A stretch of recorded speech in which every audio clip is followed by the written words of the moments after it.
Residential tech talk, lighting specialist to arc residential tech. Welcome to Residential Tech Talks. I'm Jeremy Glowacki, Executive Editor of Residential Tech Today. On this week's podcast, Larry Dashiell joins us from Santa Rosa, California, where he is owner and CEO of Summit Technology Group, a team of more than 60 professionals who provide smart home technology, electrical, and renewable energy solutions across California's North Bay and the North Idaho area. Back in 1986, our guest today was thrust into a leadership role in his father's electrical company at the young age of 22. Since then, he's built a stellar reputation for bringing together a total solution of electrical contracting, lighting design, and integration of sophisticated audio, video, and renewable energy system management under the same roof. Today, we'll discuss his unique perspective as a 38-year industry veteran of both the electrical and low-voltage electronics trades. In particular, his insights into lighting and renewable energy management business opportunities for the custom integration channel. Larry Dashiell, welcome to the podcast. Thanks for joining us today. Oh, thank you. That's a great introduction. I don't have to say anything now. Yeah, you like how I throw the total solution terminology in there? I know, I love it. My branding person's going to love that. Yeah, see, I'm doing my homework. After this, it's all just me letting you talk. So no more flash, but I thought I'd get that in there for you.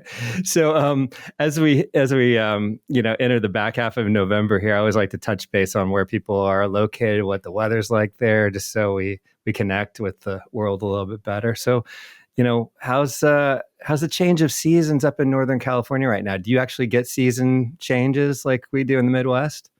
We do, but they're more mild here. So, typically our cold days are, maybe down to freezing level, but normally stays around 40s and 50 degrees. And then our hot, usually high areas are maybe 95, 100. So it's pretty nice. We're close to the coast. So even if you get a hot day, we get a lot of fog comes in and kind of natural air conditioning we get up here.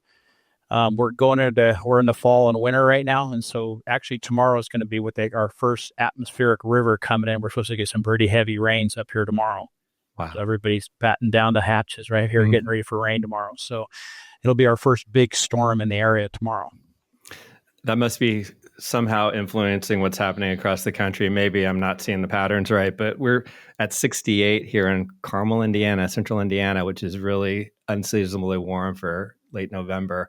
And we have snow flurries forecast on Thursday. So that's totally normal, right? Like that transition swing in temperature. I don't think so, but we'll manage. I'm actually ready for it to be more seasonal. I don't like having to turn the heat up and down, even if it is a smart thermostat. But anyway, let's get into your story, because one of the things that really jumps out at me from reading your bio, and you've got a great detail on your website, and because you're part of the Guild does some really cool stuff with your company history.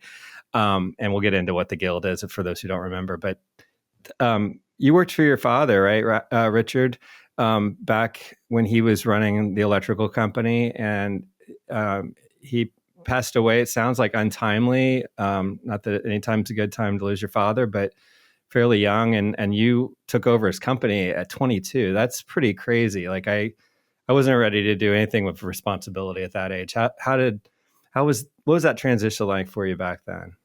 Well, I think I don't think I was ready either, but these things fell, and I had a lot of good people working for my dad at the time. The company was fairly small, and a little history. I was racing professional motocross, and Oh, wow. I lived in Europe racing motorcycles. So my goal was to be in a motorsports, not in the trades. And I was over in Europe racing. I got hurt over there, so I had some time off to heal. And my dad said, "Hey, you need to come back and decide what you want to do. Take over the company, or I'm going to think about selling it," because he wanted to start thinking about retiring. So I came back, and then I was working I was electrician from early. I started pulling wire with my dad when I was 10, 11 years old, working the field. And I became a journeyman electrician probably when I was around 18 or so. But my electrical trade was more for me to earn money so I could go race motorcycles. That's what I wanted to do. So I came back and I was working in the office, trying to learn the office side of it and stuff. And then he got killed in a plane accident.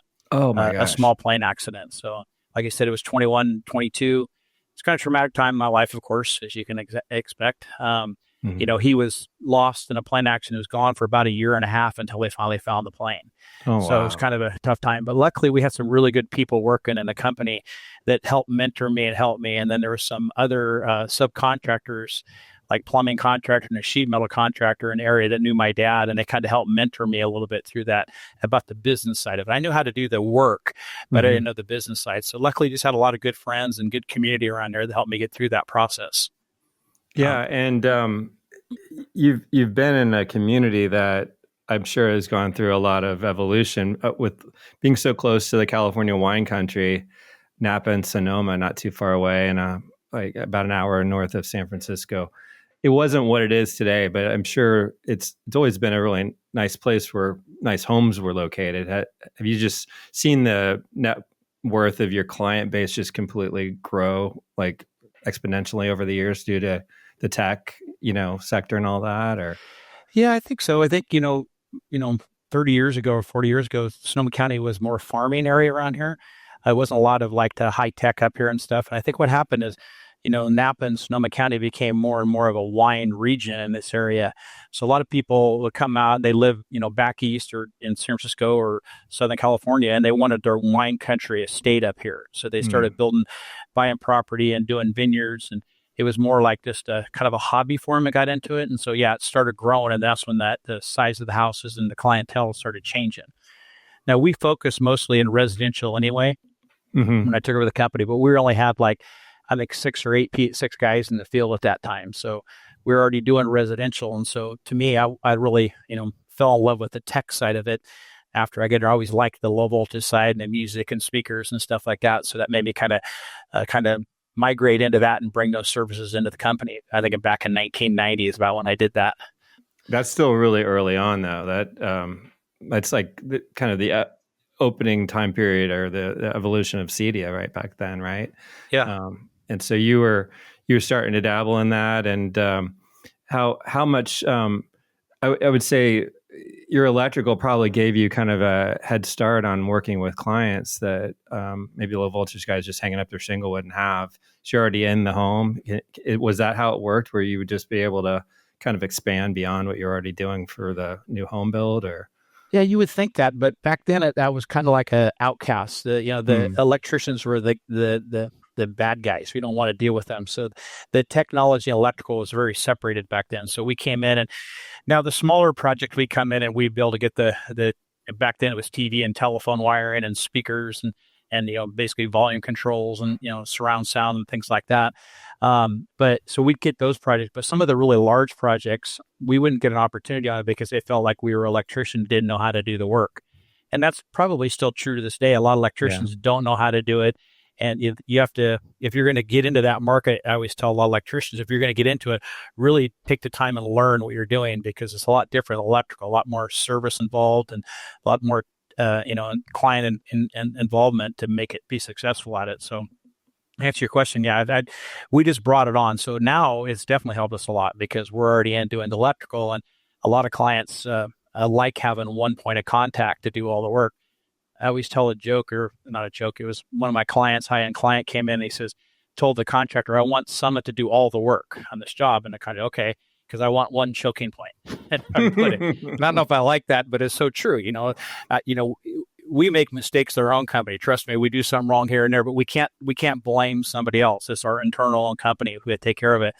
And the nice thing about it is that we get to handle everything in house. I don't have to worry about a subcontractor outside or somebody not showing up, or if I'm doing the lighting control and somebody else is doing the network and it doesn't work because the network's not set up, it's internal. We can make sure those services are met with the client's expectations.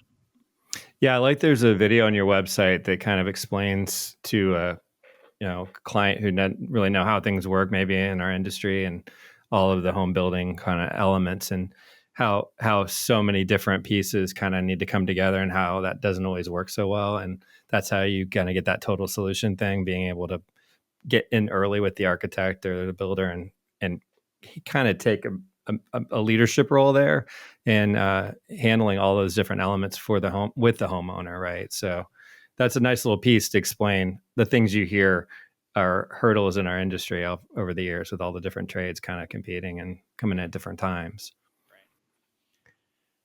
So it sounds like you do kind of connect with your electrical brethren out there still in that trade, and do advise if they're ever asking about getting into low voltage. I would imagine you're more on the low voltage side, being an HTSA member and all that. You probably like network a lot more on that side, or Yeah, definitely a lot more on the HTSA side than with the guild side, for sure. yeah. Electrical is a little bit more, they're standoffish, but I know I mean, it's funny, majority of the companies in Santa Rosa used to work for my dad. I mean, literally almost, I mean, there's probably 90% of the companies in Santa Rosa either work for me or my dad at one time. So I'm still got relationships with a lot of those people. And my philosophy is I'm not really a competitive guy where I try to hide or I don't like somebody because you're a competitor. I always like to help people be successful, because I always said the successful competitor is good because they're charging the right fees, they're doing a better job. I hate having to go in and fix somebody else's work or something like that. So I'd rather help a person be a successful business person, because it just, it floats all boats, right? Kind of thing. Mm-hmm. And so I'm not the type of person, if somebody called me, hey, can you help me with something? I'd help them. I mean, within reason, of course, I would help them however I could. And the same with the HTSA. I've learned a lot through HTSA. They've taught me a lot on how to be a better in the sales side of it, and some of the other side that I've not always been so good at. Implementation and project management and all that stuff, no problem. I've been doing that all my life, but the sales side. So, I think, people sharing is the best way to be in business. Not concluding or not. I mean, not, being unethical or stuff like that, but just sharing information. Right. Yeah. So, there are two categories that seem to be really like the future-looking areas of our industry that HTSA has played a leadership role in directly, and Tom Daugherty in particular, which was the lighting fixtures category and the power management or renewables, battery backup, that type of thing. So those are two areas that it seems would be simplified. They're kind of complicated by the added element of the electrical side, but then simplified if you've already got that in-house. So have those categories been easier for you to evolve into because of your electrical side? Yeah, definitely. I mean, if you don't have the electrical side, it's a little bit of a barrier of entry for sure. But electrical is pretty easy. It's math. People get really nervous about electrical. I mean, electrical is really is that, you got the NEC National Electrical Code, and then basically it's just math. Voltage and amperage and current and all that kind of stuff. If you understand that stuff, it's not that hard. Now, designing renewables and battery systems get a little more complex and stuff like that, but there with the laws out there about who can do electrical installation above certain volts and stuff like that, it makes it harder for an integrator to get into that side of it. But I'm a firm believer that the HCSA group is the right path for power for homes, because there is a lot of integration needs to be done, and you can't just go install it and leave. You need to support it, and almost everybody in HCSA knows it.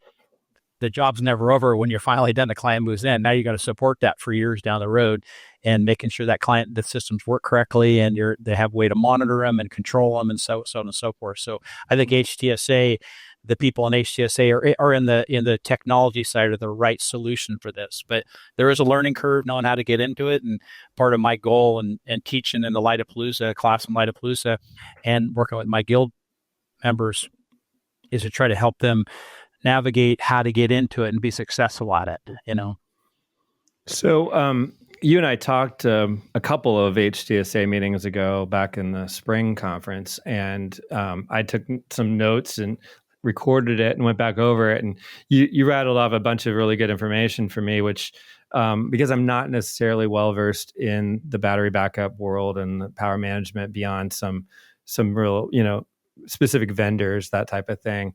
Some of it was kind of went over my head, but I would like to touch on what you are doing specifically in that area.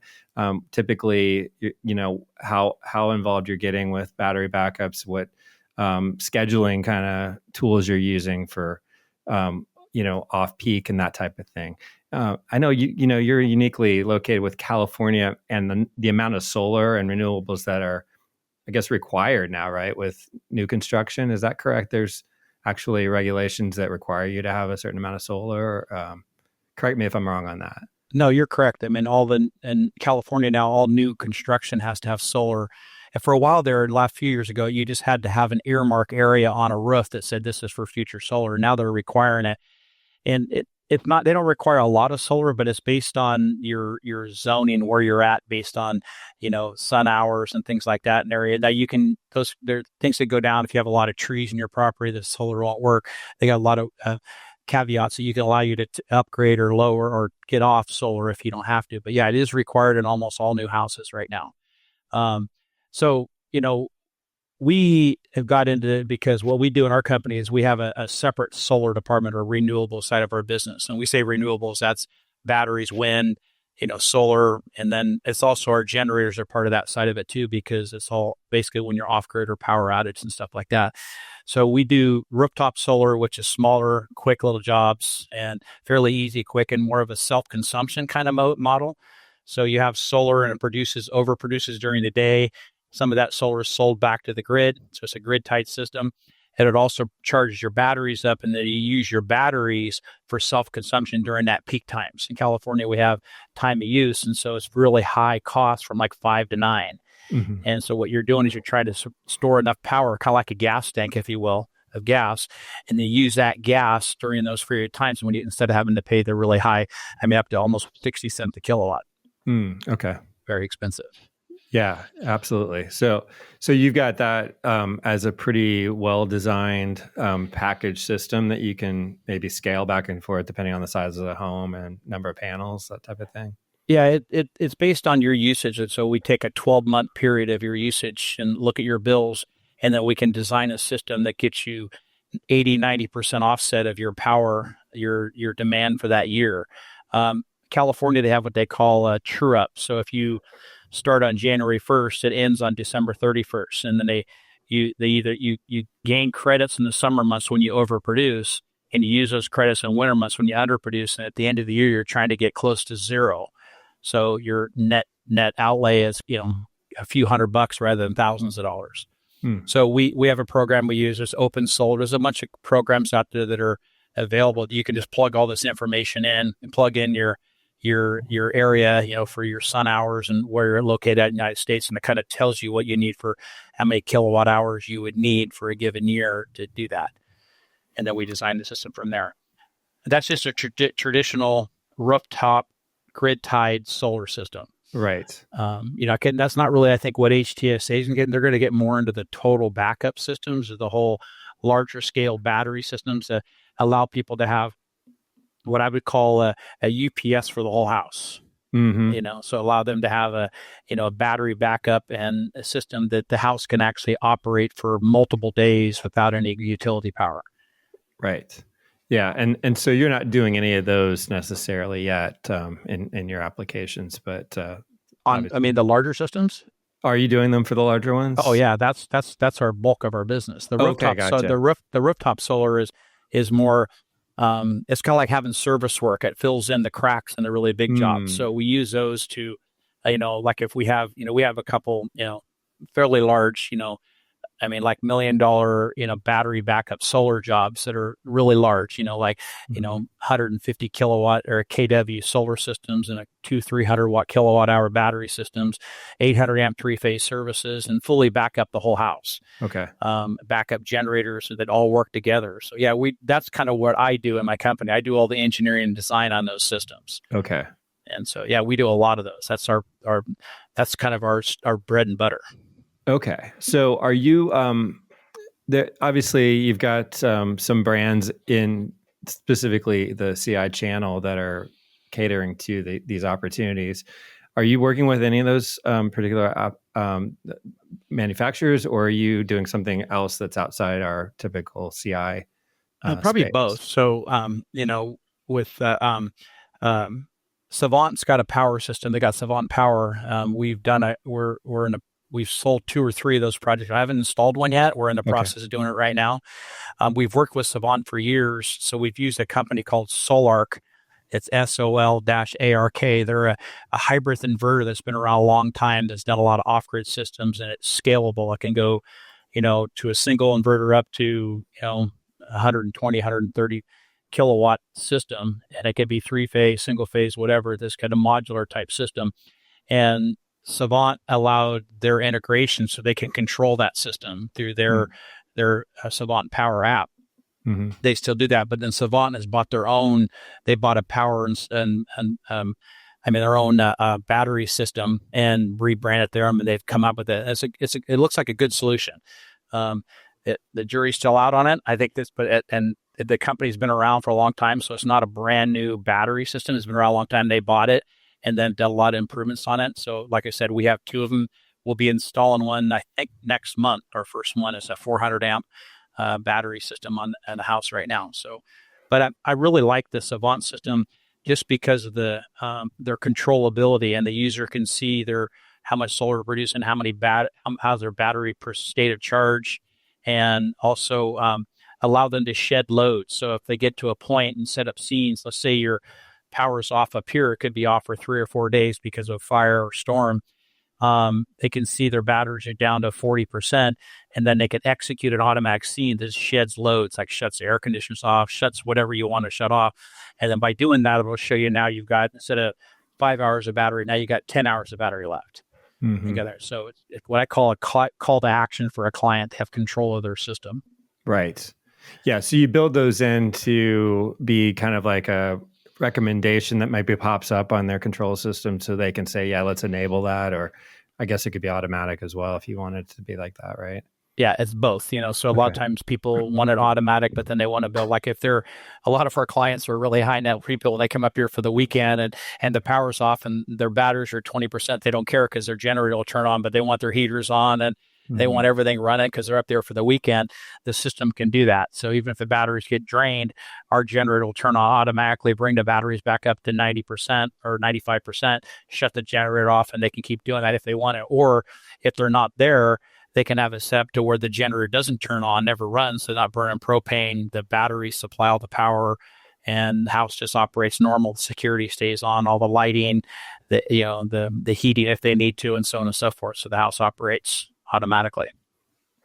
Sounds like you're a really good guy to work with for those folks who want it just the way they want it, right? Well, HTSA, that's what we work with the clients, and they're high net worth, but they're also high maintenance. You have to, they don't want to hear no, they want to hear a solution. And if the solution's worth it, they're going to pay for it and they'll do it. And so, part of the whole, this side of the channel is we have to take care of our clients.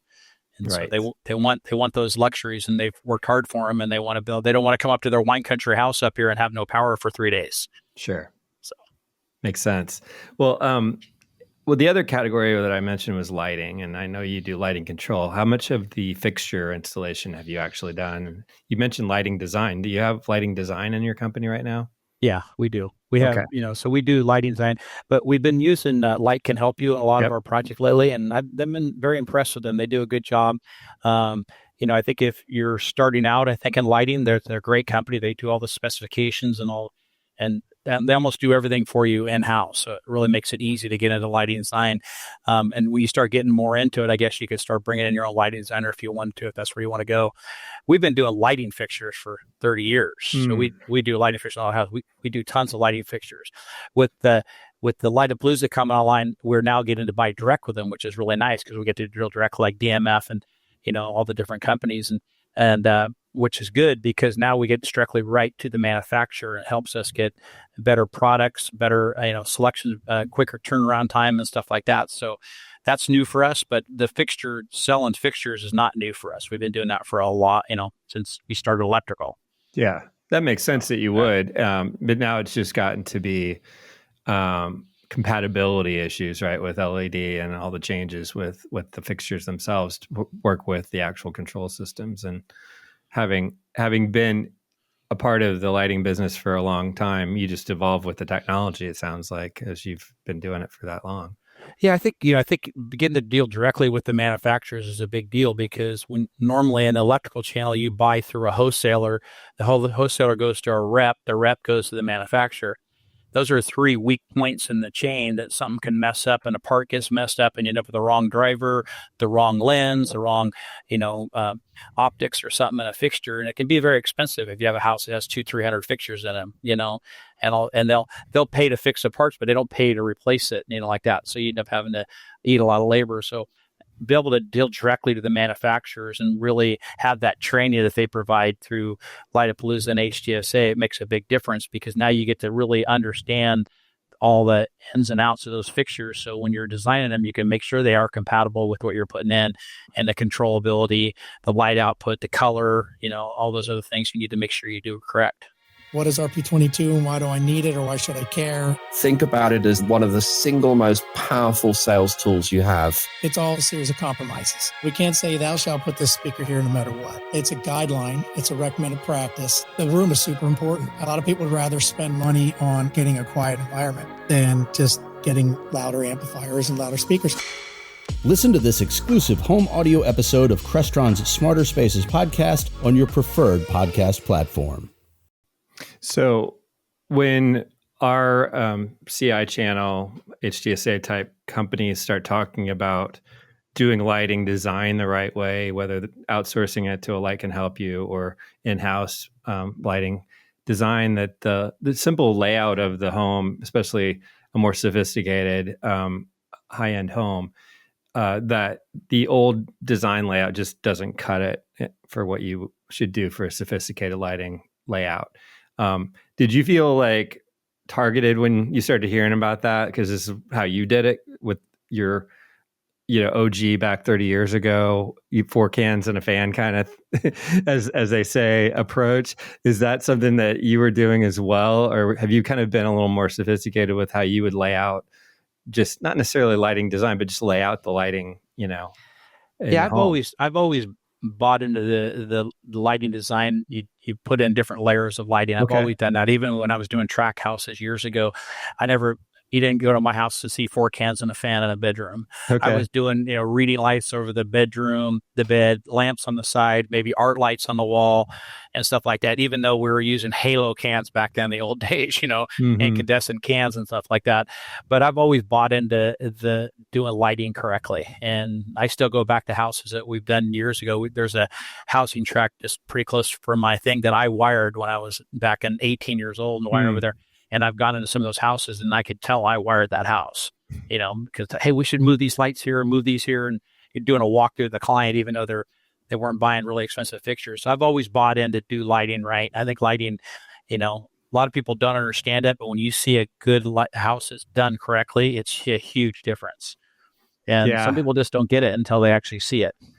Yeah. I mean, it literally opened my eyes to how things are done wrong, and it makes a lot of sense why it was done the way it was. But then when you learn how to do it better, there's no going back with that. Sounds like you're way ahead of the curve on that. But you must have just a great insight to be able to share with your peers, because you've been doing it the right way, and you have this kind of the secret code of what the electricians are really like. If the more sophisticated ones like yourself, because there's so many people that just have bad experiences from the CI side with electrical, or have been scared to try something new because how it would ruffle feathers and that sort of thing. With the guild, even with that group, I would imagine your insights from being on both sides of the thing are pretty helpful. What's that experience been like for you, just being in that kind of peer group of this sort of selective group that we had John Palzer on last week, and we talked a little bit about the guild, his work with Dennis in there. But what are you able to provide unique insights like that to them, you think, or are they pretty clued in already on that stuff?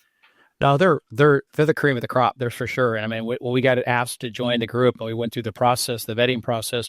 I think they wanted from me the inside of the electrical and the battery and renewable side of it, which they were very open about that. And I want from them how to be a better company. And like I said at the beginning of this interview, basically, I'm really weak on the sales side.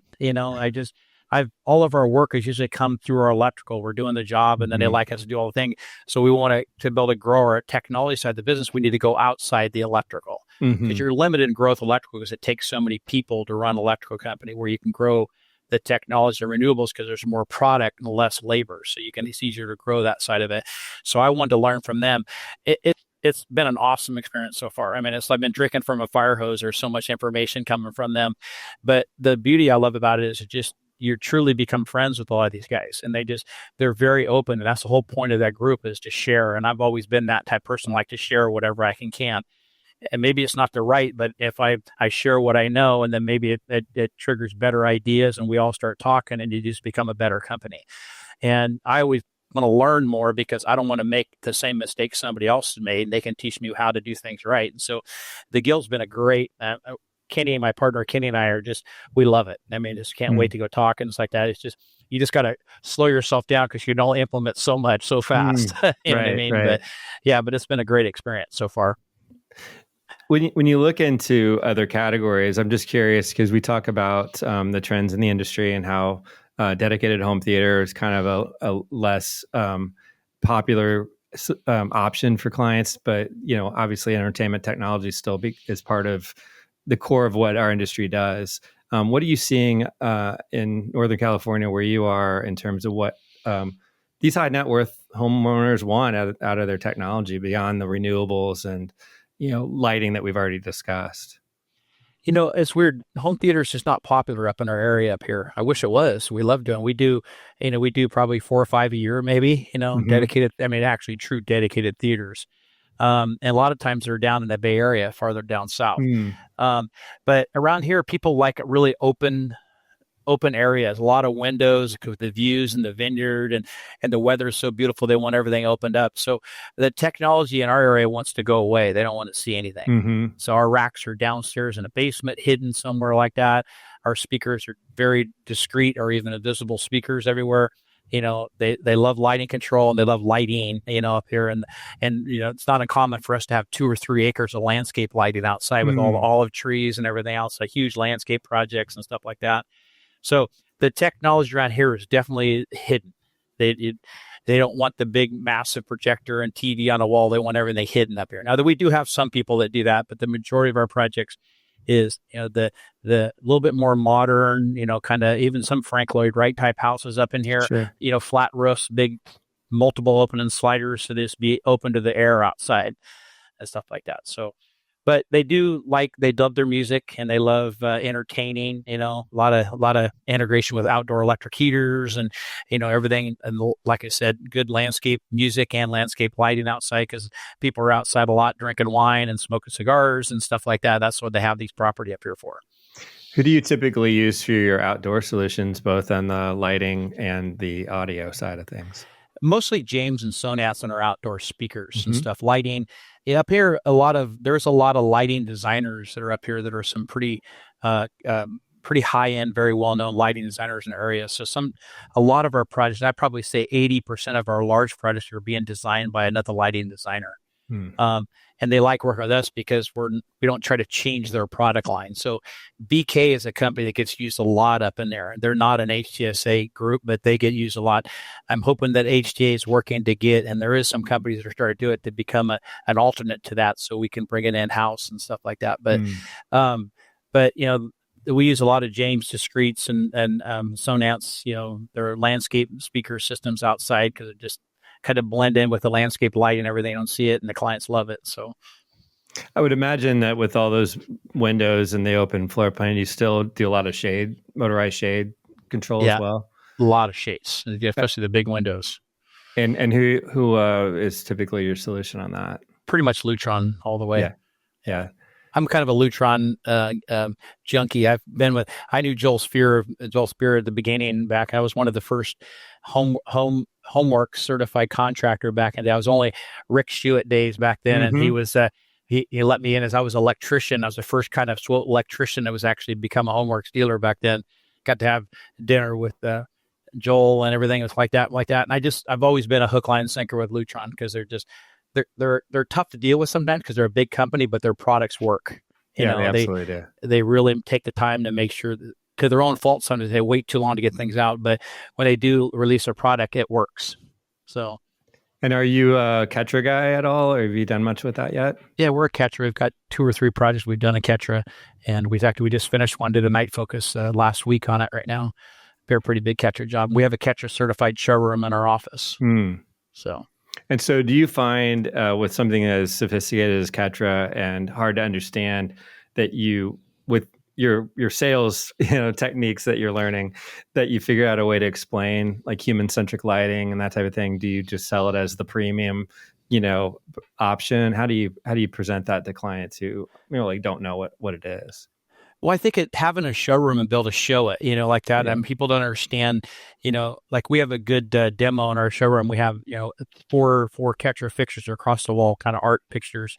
And it's some art on the wall, but it's all one color wall. And by changing 1800 to 27 or to 3000 to 4000 Kelvin, these 4 different fixtures, we can turn them on and they can see the wall looks totally different. It's same paint, same everything, but it's different. And then we have a wood floor on the bottom, and they look at the floor, 4,000 Kelvin fixture. It looks kind of a dull, ugly wood, like gray almost, and that's beautiful wood. And when you get to the 2,700 Kelvin, so, and showing people that hey, by having the controllability of your light quality and color makes a big difference in how your house is going to look and done. So people, they go, oh, I get that, I totally get it. Now, will they jump to $1,000 fixture? I don't know, but if you really do your math and do it correctly, you can do $1,000 fixture, but you don't have as much lighting control on the other side of it. So the fixture lines up almost with another, some of the other high end fixtures out there. They're not that far off. Okay. So because you don't have to have all the lighting control components to control it, because each fixture has its own microprocessor and brain, basically its own node. Okay. So right. See, there you go. There's some good sales technique there, just kind of explaining the value, right? So, right. But great technology. Well, we've covered a lot of topics here, and I really appreciate your time and getting to know more about what you do and the specific skill set that you have as a company. I love that you're going to be teaching at Lightapalooza in January. Maybe just to make Tom happy, we'll do a little promo for them and tell us what exactly your focus is going to be on your class. I mean, you may not have gone into the details yet, but what are you supposed to cover there for the people? Well, we're going to do 2 different things. I'm bringing my electrical engineer. I have a PE on staff here, electrical engineer. He's going to come out and teach the basics of electricity down there. So people, nice. The goal of it is for you to come out of the meeting, understand how to sell a backup generator. So you understand how to size it, understand the basics of the different types of electricity and stuff like that. That's kind of like a 101 kind of class. And my class is kind of the same one I did last year a little bit, but I've kind of expanded on it. So my goal is to kind of 3 different aspects of how to sell a battery solution for a client. The discovery phase, intake process. Then the center phase is more the design, how to design a system, put it together. And then the last part is more the commissioning, how you commission the system, make sure it's working, test it, and so on and so forth. I'm trying to break it up, and not 100% done with that presentation, but last year when I did it, like you said at the beginning, I talk pretty quick. And so I'm trying to slow it down a little bit so I don't do that way, because in my head it's pretty easy and other people are listening to me. So I figured I'd break it up in the first phase. Like you said, is more discovery, how you ask the questions, and maybe break a little bit and let people ask questions, and then go into the center one, the meat of it, how you design a system, how you put together, and some it's a high level. There's a lot more detail below it, but more because you only have 90 minutes to do it. And then the last part is commissioning, decide what you need to do and be ready. Because, I always say that power is power, but if it doesn't work, you're in big trouble. Yeah. Nothing's going to work. You can't tell a client, hey, your TV doesn't work, I'll be back on Monday. Your power's off. No, you got to stay until it works. Absolutely. So making sure you commission and understand the ins and outs of that kind of site is going to be crucial. Well, it sounds like a really important class for folks to attend. And it's obviously an event that's evolved, and 4th year, it just sounds even better in terms of the tracks that Tom has designed and being very open to the industry too. That's what I like about it. Yeah. HCSA doesn't want to make it all about us. It's like, this is the better. That's what I love about the guild too. It's all about, we want to make the industry better. So it's not about us as our elite group of people. We want to share and share best practice with everybody out there. That's exactly what HCSA and Tom's doing with the Lightapalooza. Yeah, it's a great industry event for sure. Right. Well, Larry, thank you so much for your time today. Appreciate it. I know we've been trying to connect for a while, and we got it done. So it's been great getting to know you better. All right, thank you. Larry Dashiell is owner and CEO of Summit Technology Group in Santa Rosa, California. You can learn more about his company at summit-e.com. That wraps up today's show, which was produced by Residential Tech Today, IPW, and Pretty Easy Podcasts. If you're new to Residential Tech Talks, please subscribe to the podcast wherever you watched or listened to this episode. Also, check out all the latest residential tech news at our magazine's website, restechtoday.com, where you can also subscribe to the print or digital magazine and to our Tuesday and Thursday email newsletters. Until next time, please stay safe, stay inspired, and let us know if you have a great story to tell. Residential Tech Talk. Autonomous lighting specialist are the residential tech. Home automation, smart device, home or smart house.